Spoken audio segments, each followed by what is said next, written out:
अखिल भारतीय मराठी पत्रकार परिषद संलग्न चंदगड तालुका पत्रकार संघाचे DBC लाईव्ह न्यूजमध्ये मी शुभांगी पाटील आपलं सहर्ष स्वागत करत आहे।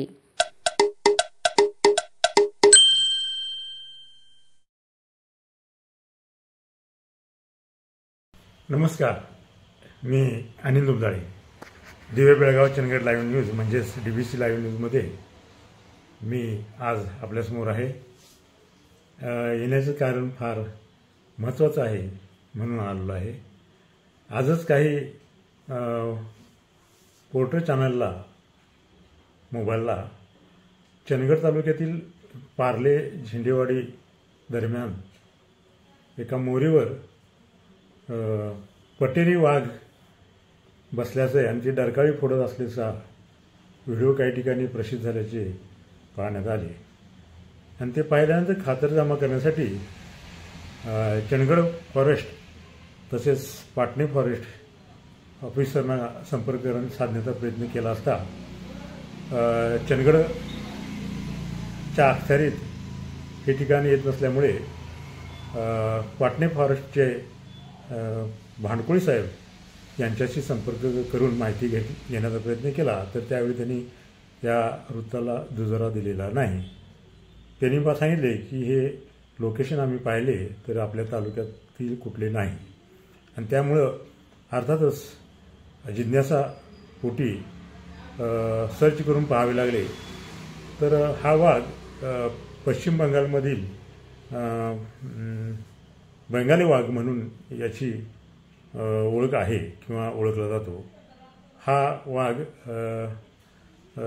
तपकिरी रंगाच्या पट्ट्यामध्ये असलेला हा वाघ आपल्या या भागामध्ये शक्यतो आढळला जात नसावा असा कयास केला जात आहे आणि काही यूट्यूबवरील प्रसिद्ध झालेले या स्वरूपाचे व्हिडिओ देखील पाहायला मिळाले असता ह्या वाघाचा व्हिडिओ कदाचित आपल्या या चंदगड तालुक्यातील कोणत्याही ठिकाणचा नसावा असे वाटत असल्यामुळे काही ग्रुपला व्हॉट्सअप ग्रुपला या संदर्भात बऱ्याचशा अभ्यासू लोकांनी देखील या वाघाचा व्हिडिओ आपल्याकडचा नाही असं हे केलं आहे। म्हणजे थोडक्यात हे फेक न्यूज आहे किंवा फेक व्हिडिओ आहे, आपल्या या भागातला किंवा आमच्या या चंदगड तालुक्यातील हा व्हिडिओ नसावा असा बऱ्याच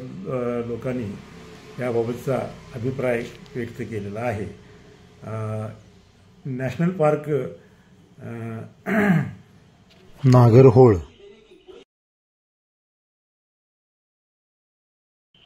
या भागातील असावा असा याबाबत कयास व्यक्त केला जात आहे। एकंदरीत आज हा व्हिडिओ प्रसिद्ध झाल्यानंतर वन खात्याला मात्र सर्च करण्यासाठी काम करावे लागले आणि ठिकठिकाणी याबाबत वन खात्याच्या लोकांनी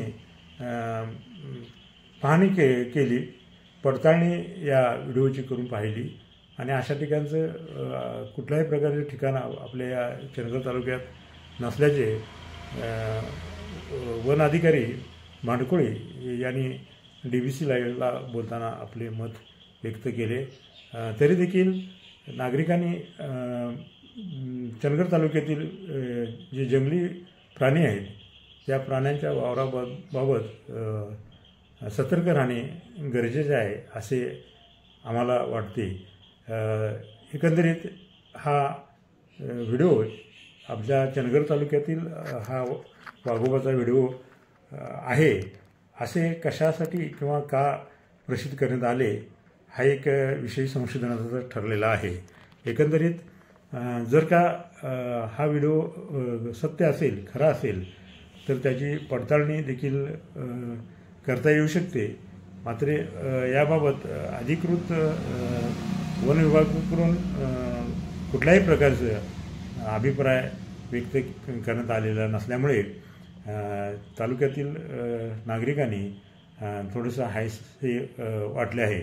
तरी देखील जे डोंगर प्रदेशाजवळची जी छोटी मोठी गावं आहेत, वाड्या वस्त्या आहेत, अशा ठिकाणी राहणाऱ्या लोकांनी सतर्क राहणे गरजेचे आहे असे म्हणणे देखील उचित ठरते. कारण का याबाबत अधिकृत खातरजमा जरी होत नसेल तरी देखील आपल्याला सतर्क राहण्याला काय अडचण आहे. आणि अशा प्रकारे हा जो आज झालेला प्रसिद्ध झालेला व्हिडिओ जो आहे त्याबाबत वन खात्याच्याकडून मात्र हा आपल्या तालुक्यातलं हे ठिकाण नाही असे सांगितल्यामुळे हा व्हिडिओ जो आहे काही ठिकाणी प्रसिद्ध झाला त्याला कुठल्याही प्रकारचा चंदगड तालुक्यातल्या स्थानाबाबत आधार नसल्याचे पुन्हा एकदा व्यक्त केले असल्याचे म्हटले तर वावगे ठरणार नाही. थोडक्यात कोणीही संभ्रम अवस्थेत राहू नये. पुन्हा एकदा हा व्हिडिओ खातरजमा केल्यानंतर चंदगड तालुक्यातला हे ठिकाण चंदगड तालुक्यातलं कुठलंही नाही असे सांगण्यात आलेले आहे.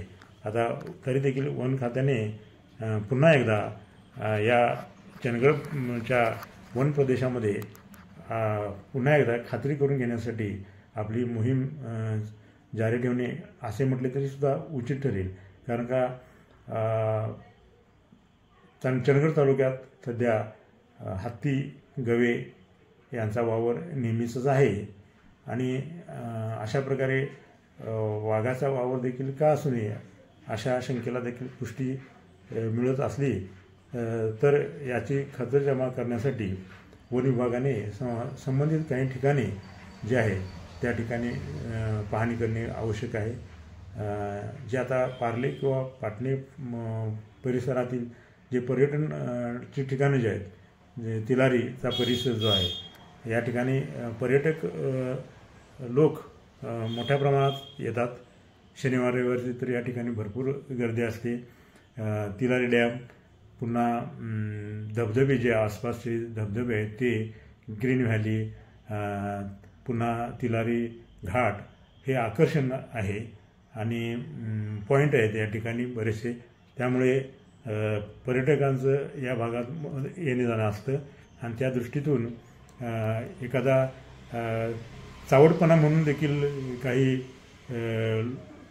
होऊ शकतो की कुठला तरी एखादा व्हिडिओ प्रसिद्ध करून तो अमुक या ठिकाणचा आहे असे म्हटल्यानंतर गोंधळाची स्थितीसुद्धा निर्माण होऊ शकते.